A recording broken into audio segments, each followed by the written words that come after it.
আসসালামু আলাইকুম বন্ধুরা, সকলকে ওয়েলকাম জানাচ্ছি আমার চ্যানেলে নতুন একটা রেসিপিতে।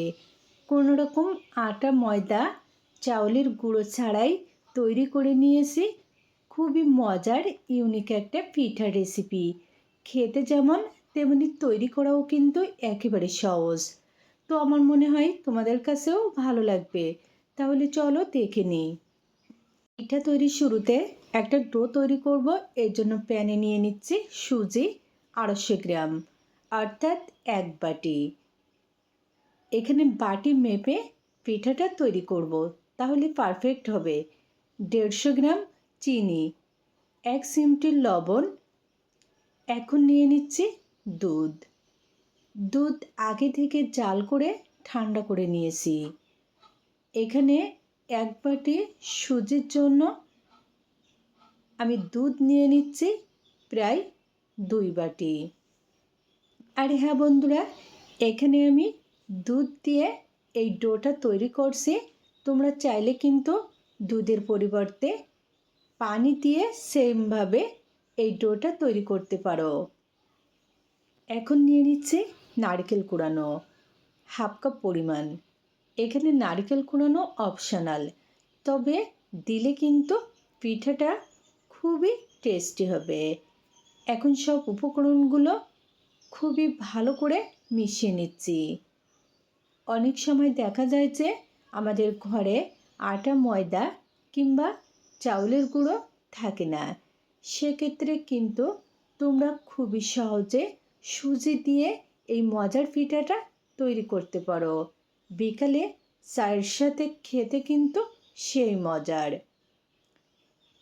দেখো বন্ধুরা, এরকম একটু সময় নিয়ে মিশিয়ে নিব, যেন এর ভিতরে কোনো রকম দলা বা গোটা অংশ না থাকে।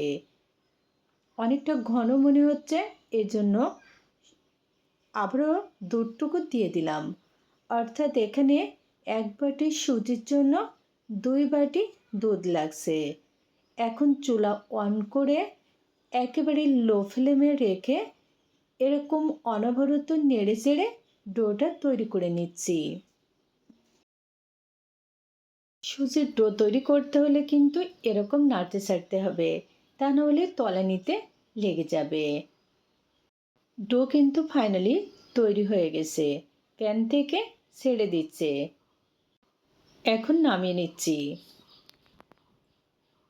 একটু ঠান্ডা করে একটা প্লেটে নিয়ে নিচ্ছি মথে নেওয়ার জন্য। আর এর ভিতরে নিয়ে নিচ্ছি 1 টেবিল চামচ ঘি। আমি এখানে ঘি নিয়েছি, তোমরা চাইলে কিন্তু সাদা তেলও নিতে পারো। আর একটা কথা হচ্ছে, এই ডোটা মথে নেওয়ার জন্য কিন্তু কোনো রকম চাউলের গুঁড়ো কিংবা আটা ময়দা কিছুই দেওয়া লাগবে না। জাস্ট এরকম 2 থেকে 3 মিনিট মাখিয়ে নিলেই কিন্তু পিঠার জন্য পারফেক্টভাবে রেডি হয়ে যাবে। দারুণ সফট একটা ডো তৈরি হয়ে গেছে। এখন পিঠা তৈরি করব। এর জন্য এখান থেকে ছোট লেচি কেটে নিচ্ছি। অর্থাৎ যেরকম সাইজের পিঠা তৈরি করব ঠিক সেরকম লেচি কেটে নিচ্ছি। একটু ছোট ছোট করে তৈরি করব, তাহলে পিঠাগুলো দেখতে যেমন সুন্দর হবে তেমনি খেতেও বেশ ক্রিস্পি হবে। এরকম ছোট একটা লেচি নিয়ে আবারও বোর্ডের উপরে একটু মাখিয়ে নিব। দেখো, গোল বলের মতো করে তৈরি করে নিয়েছি। এখন পিঠা তৈরির জন্য এখানে একটা ঝাঁঝরি নিয়েছি, আর ঝাঁঝরিতে সামান্য তেল মাখিয়ে নিলাম। একেবারে মাঝ বরাবরে এই গোল বলটা বসিয়ে দিয়ে এভাবে চাপ দিয়ে নিব। এভাবে পিঠাটা তৈরি করলে কিন্তু দেখতে খুবই সুন্দর লাগবে। আর একেবারে সহজে কিন্তু পিঠাটা তৈরি করে নেওয়া যাবে। দেখো কত সহজে ইউনিক ডিজাইনে একটা পিঠা তৈরি হয়ে গেল।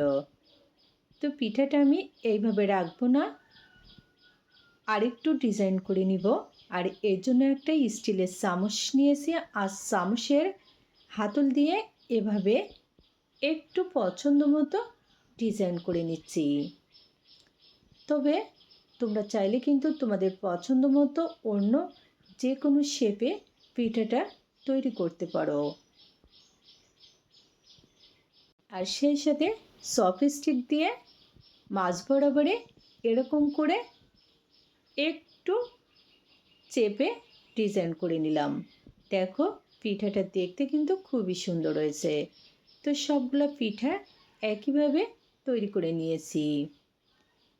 এখন পিঠাগুলো ভাজার পালা। আর এর জন্য প্যানে নিয়ে নিচ্ছি পরিমাণ মতো সাদা তেল। তেল গরম করে নিয়েছি, একে একে পিঠাগুলা দিয়ে দিচ্ছি।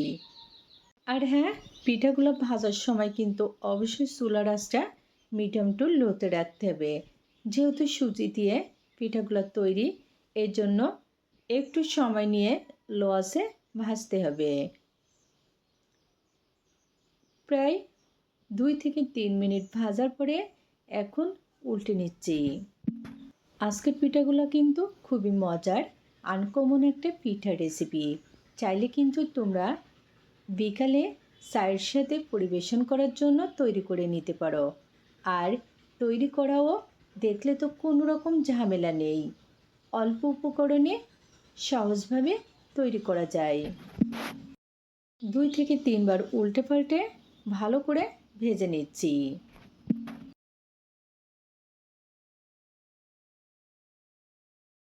দেখো পিঠে কিন্তু দারুণ সুন্দর কালার চলে এসেছে, আর সেই সাথে ভালোভাবে ভাজাও হয়ে গেছে।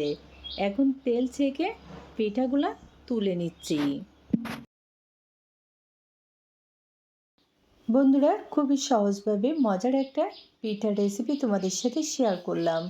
যদি ভালো লাগে ট্রাই করে দেখবে। আজকে আর নয়, অন্য কোনো দিন দেখা হবে মজার কোনো রেসিপি নিয়ে। খোদা হাফেজ।